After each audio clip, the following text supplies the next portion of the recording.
Welcome back, everybody. Today we're taking a deep dive into a topic that I find absolutely fascinating. Women's representation in Middle Eastern parliaments. We're going to uncover some pretty surprising trends, and I think these insights really reveal a lot about the region's political landscape. You're so right. The range of representation across the Middle East, it's really quite striking. Yeah. We've got Yemen on one end of the spectrum with no women in parliament at all. Zero. And then you look at the United Arab Emirates, and they're boasting a remarkable 50%. That's a huge gap. It's Yeah.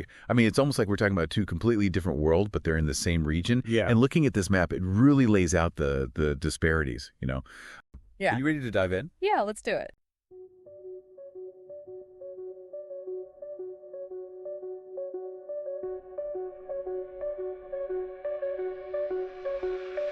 Data on the screen, numbers come alive. Male, female flows where the patterns thrive. Visual charts, public outlets unify. Gender decoded, bringing truth to light. Watch 'em all drum fill.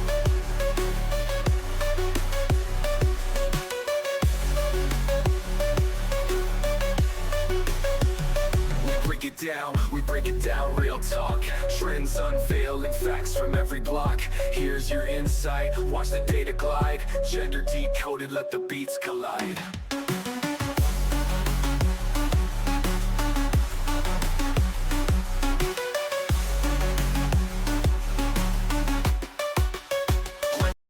You might be thinking, why should I care about these parliamentary numbers? Right. But trust me, Okay. this is not just about statistics. Yeah. Yeah. This is about getting a real sense of how different countries are tackling gender equality Absolutely. and the effects. Honestly, Yeah. they really ripple far beyond the political sphere. They do. Plus, Yeah. we're going to uncover some surprises along the way. Sounds good. They'll totally shift your perspective on the region. Awesome. I'm excited to dive in. Too. So, Yeah. To start off, Right.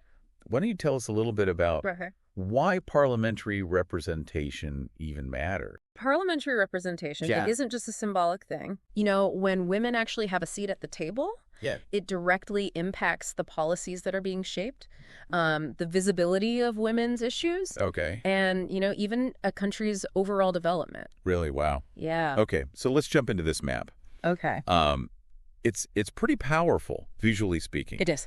Just looking at it, Yeah. you instantly get a sense of the huge range of representation across the Middle East, just from those color gradients. Absolutely. What are your thoughts on this? Yeah, it's incredibly striking, isn't it? It is. It highlights the diversity of approaches Right. to women's political participation Okay. in the region.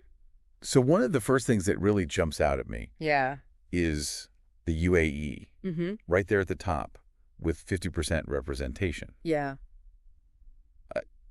I mean, that's remarkable. It is. What's behind their success? So the UAE is a fascinating case. Okay. Their approach is multifaceted. They combined designated seats for women with policies aimed at boosting participation Okay. in both the public and private sectors. Wow, okay. It's part of this broader national strategy Yep. where they see investing in women Right. as crucial for economic growth. Interesting. To development. So it's not just about quotas, it sounds like. Exactly. It's about creating this whole ecosystem that supports women's advancement. Exactly. And it seems to be working. Wow. Yeah. They've made significant strides They have. in a relatively short period. Yeah. That's really cool. Yeah. Now, in stark contrast to the UAE, Right. we have Yemen with 0% representation. Yeah. What factors contribute to such a disparity? So Yemen's situation is tied to the ongoing conflict Yep. and political instability. Right. When a country is facing these challenges, Yeah. issues like gender equality often get sidelined. That makes sense. It underscores the importance of peace and stability. Right. As prerequisites for progress Wow. in this area. It's a sobering reminder that these conversations are happening against a really complex geopolitical backdrop. Absolutely. But even with these variations, right? Right. There are some real surprises on this map. Oh, I have to admit. Yeah. Seeing Saudi Arabia at almost 20% Yeah. wasn't what I expected, Yeah. especially given, Right. their reputation. Right. So what's going on there? So that's a common reaction, Oh, Saudi Arabia. yeah. They often face criticism for their record on women's rights, Right. while their number might seem progressive, Yeah. it's essential to understand the nuances. Okay. A significant portion of their representation comes from appointed positions, Right. not elected ones. So while there's visibility, Exactly. there's a question of actual power and influence. Precisely. Okay. It reflects a system Yeah. where women are granted a place at the table. But their ability to shape decisions and enact meaningful change Yeah. is still limited. That's an important distinction. Yeah. It makes you think about, the different pathways to representation. Exactly. And what true equality really looks like. Yeah, absolutely. Now, shifting gears Okay. to some real success stories. Iraq and Algeria stand out Yeah. with 28.9 and 27.7% representations, respectively. Right. They've both implemented quota systems. Yeah. Can you unpack how those have been working? Because quota systems have proven to be effective Okay. in boosting women's political participation, especially in countries where traditional norms may hinder their progress. Okay. So in Iraq, they use a candidate quota, which requires a certain percentage of women candidates on party lists. Interesting. Algeria Yeah. has reserved seats, specifically for women in parliament. So there are different ways to implement these quotas, Exactly. each with their own advantages and potential challenges. Absolutely. And the impact goes beyond just numbers. What do you mean? When you have more women Yeah. in parliament, it changes the conversation. Right. Issues that may have been ignored or marginalized suddenly gain prominence. I see. We see this in both Iraq and Algeria, where the presence of these female parliamentarians has led to policy changes in areas like education, healthcare, and family law. So it's like a domino effect. Yeah, it is. Increasing representation triggers these changes that further empower women and create this more equitable society. Yes. But of course, it's not always smooth sailing. Right. The article dug into some of the cultural and religious factors that can influence women's roles in these societies. Absolutely. Can you talk a little bit about that? Sure. The Middle East is a diverse region with a complex tapestry of cultural and religious influences. While it's important to acknowledge the role of patriarchy and interpretations of religious texts that sometimes limit women's opportunities, we also see significant variations within and across these countries. So it's important to avoid making generalizations. Absolutely. And recognize the nuances within the region. Right. Now, something I was thinking about is that Kuwait is often considered a relatively modernized nation. Yes. But it actually has a lower representation rate than Saudi Arabia. Yeah. What contributes to that? This is where things get really interesting. Okay. It challenges our assumptions about what modernization means in the context of gender equality. Kuwait, despite their economic progress, hasn't translated that into equal political representation for women. I see. It suggests that economic development doesn't automatically lead to social progress. That's a fascinating point. It is. It seems like there are different pathways and priorities when it comes to achieving gender equality. Exactly. And the UAE's model, where they've integrated gender equality into their development strategy, offers a compelling example. So they're essentially framing women's advancement as integral to their overall vision of progress. Exactly. That's really insightful. Yeah. It makes you wonder what other countries can learn from their approach. It's certainly worth studying. Yeah. And it underscores the point that there's no one-size-fits-all solution. Each country needs to find its own path. Taking into account its unique context and challenges. Makes sense. Yeah. So we're seeing, a lot of variation in approaches and outcomes. Yeah. But one thing that's clear. What's that?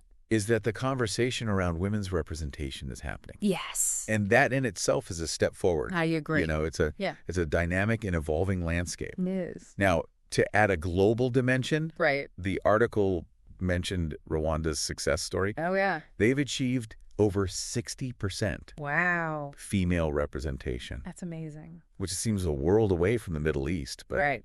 Are there any lessons to be drawn? Sure. So Rwanda's journey is remarkable. Yeah. They've demonstrated that. Yeah. Even in the face of historical trauma and cultural barriers. Right. Significant progress is possible. Okay.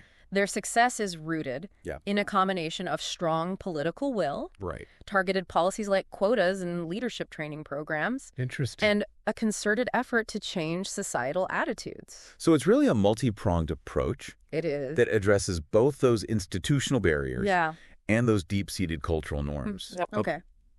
Rwanda's experience offers a valuable case study for other countries looking to advance women's political participation.